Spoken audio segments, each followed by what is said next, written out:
Hi guys, today நாங்கள் என்ன பண்ண போகிறோம்னா வெஜ் பிரியாணி கிண்ட போகிறோம். வாங்க எப்படி பண்ணுறதுன்னு பார்க்கலாம்.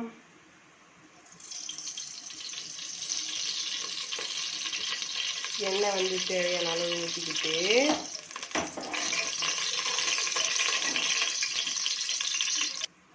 தேவையான அளவு எண்ணெய் ஊற்றிட்டிங்களா? அடுத்து வந்து காஞ்சிடுச்சு.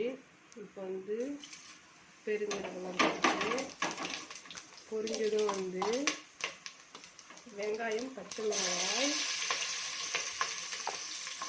போட்டுக்கணும். நல்லா வதக்கி விட்டுக்கணும். அதில் வந்து ஒரு பொன்னிறம் ஆகிற வரைக்கும் நல்லா வதக்கிக்கோங்க.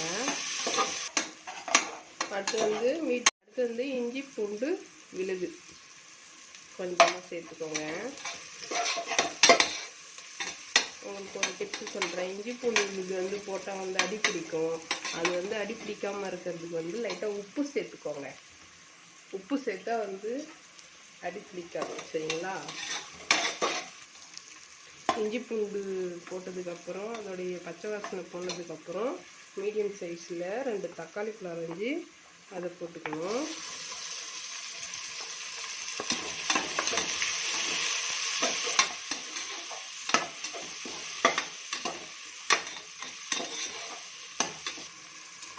அடுத்து வந்து வெங்காயம் தக்காளி வந்து வதங்கிடுச்சு. அடுத்து வந்து கேரட் பீன்ஸ் வந்து போட்டுக்கணும், சரிங்களா?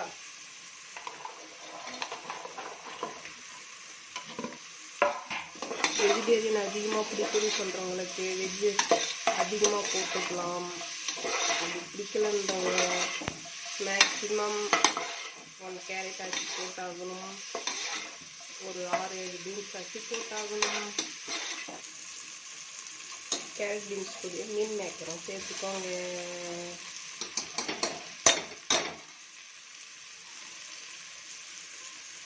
மீன் மேக்கர் வந்து சுடுதண்ணியில் போட்டு ஊற வச்சு வச்சுருக்கேன். ஊற சேர்த்து நல்லா வந்து கிண்டி விட்டுக்கணும், சரிங்களா?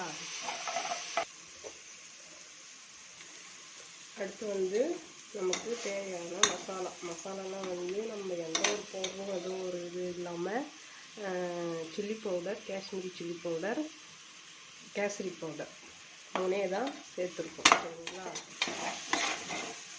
நல்லா கலந்துட்டு மசாலாவுடைய பச்சை வாசனை போகிற வரைக்கும் நல்லா கிளறிக்கணும். வாசனையே நல்லாயிருக்கு. ரொம்ப நல்லா கிண்டிட்டு அடுத்து வந்து நம்ம இன்றைக்கி பார்த்திங்கன்னா 1.5 கிளாஸ் அரிசி எடுத்திருக்கோம். இந்த கிளாஸில் எடுத்திருக்கோம். இதெல்லாம் வந்து 1 கிளாஸுக்கு 2 கிளாஸ் தண்ணி, சரிங்களா? அப்படின்னா நம்ம வந்து 3 கிளாஸ் தண்ணி ஊற்றணும். 1 2 3 எல்லாத்தையும் தண்ணியெலாம் ஊற்றிட்டு உப்பு தேவையான அளவு உப்பு போட்டுக்கணும். உப்பு போட்டு நல்லா வந்து கலக்கி விட்டுட்டு சும்மா லைட்டாக வந்து ஒரு கொதி வந்ததும் அரிசி போடும். பாருங்கள், நல்லா வந்து கொதிக்க ஆரம்பிச்சிச்சு. இப்போ வந்து நம்ம அரிசி சேர்த்துக்கலாம், சரிங்களா?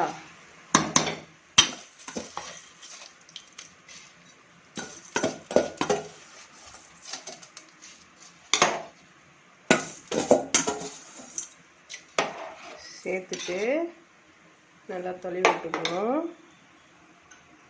அடுத்து வந்து நம்ம எல்லா ப்ராப்பர்ட்டி முடிஞ்சிடுச்சு. அடுத்து வந்து நம்ம விசில் போட்டு விட்டுருவோம், சரிங்களா? இப்போது விசில் விட்டு போட்டு விட்டாச்சு. நம்ம விசில் அடிக்கும்போது நான் காமிக்கிறேன். ஓகே, வாங்க ஃப்ரெண்ட்ஸ் பார்ப்போம் விசில்லாம் எப்படி போயிடுச்சுன்னு பாருங்கள். ஓப்பன் பண்ணி காமிக்கிறேன் பாருங்கள். நல்ல ஒரு ரிசல்ட் கிடச்சிருக்குன்னு நினைக்கிறேன். வாவ், சூப்பர், வெரி கலர்ஃபுல், எவ்வளோ சூப்பராக இருக்குது பார்த்தீங்களா? வாசனையாக நல்லா இருக்குது, குழையாமல் வந்திருக்கு. நீங்களும் ட்ரை பண்ணி பாருங்கள் 1 வாட்டி. சூப்பராக இருக்குல்ல? லைக் பண்ணுங்கள், ஷேர் பண்ணுங்கள், கமெண்ட் பண்ணுங்கள். மறக்காமல் பெல் ஆல் கொடுத்துருங்க.